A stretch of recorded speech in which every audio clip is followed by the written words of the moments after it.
दुर्गा नदी के किनारे बसा एक गांव फूलपुर। गांव में कुछ 100-150 लोग रहते थे।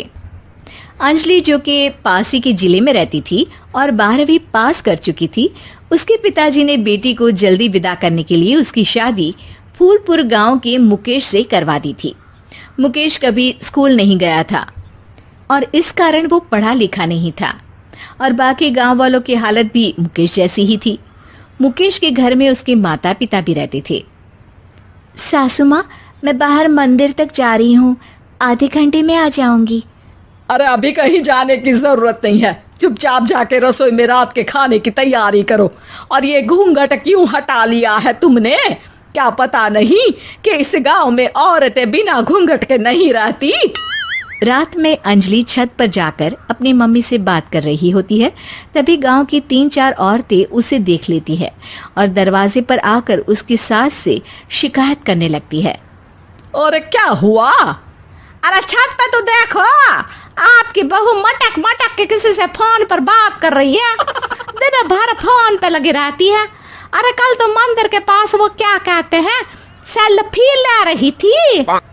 शहर की बहू रखना अच्छा शान की बात है, पर देखना इसके लक्षण से ये तो तुम्हारे परिवार को बदनाम ना कर दे। ये पहली बार नहीं था जब सास से गांव के लोगों ने अंजलि की बुराई या शिकायत नहीं की हो। अब तो ये रोज की बात थी। अंजलि ये सब सुन लेती है। जब वो नीचे जाती है तो मुकेश भी वहां आ जाता है। सास कहती है, बेटा, लोग घर आकर शिकायत करने लगे हैं बहू के कामों की। देख लो, पति हो, संयम से रखो इसे। माँ जी, मैं तो अपनी माँ से बात कर रही थी, क्योंकि यहाँ कोई बात करने लायक ही नहीं है और अब मैं माँ के पास ही रहूंगी। वहाँ क्या रहना, वहाँ बाहर के लोग तो ठीक है, पर घर के लोग भी इज्जत ना दे सके। अरे नहीं नहीं अंजलि, ऐसा नहीं है, धीरे धीरे सब ठीक हो जाएगा, तुम फिक्र ना करो। अरे बस कुछ बोलना ही नहीं है, सर पे चढ़ा रखा है बहू को। सास मुकेश की नरम बात सुन के वहां से मुंह चढ़ाकर चली जाती है। मैं तो कहती हूँ हम दोनों शहर चले जाते हैं। मैं पढ़ी लिखी हूँ, मुझे वहाँ नौकरी भी मिल जाएगी और थोड़े दिनों में आप भी वहाँ कुछ काम ढूंढ लेना।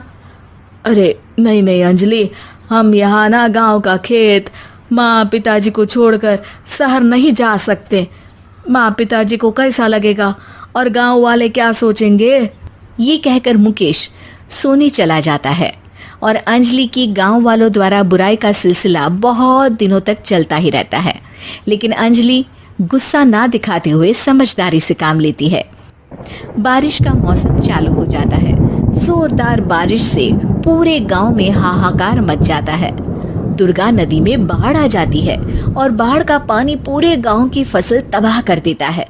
फसल की ये हालत देखकर गांव वाले निराश हो जाते हैं और बात तो यहाँ तक पहुँच जाती है कि कुछ लोग तो अंजलि को इस सब का दोषी ठहरा देते हैं। अरे पूरी फसल तबाह हो गई, पता नहीं किसकी नजर लग गई है। अरे जब से चौधरी परिवार में ये शहर की बहू आई है ना, तब से ही गांव की शांति चली गई है।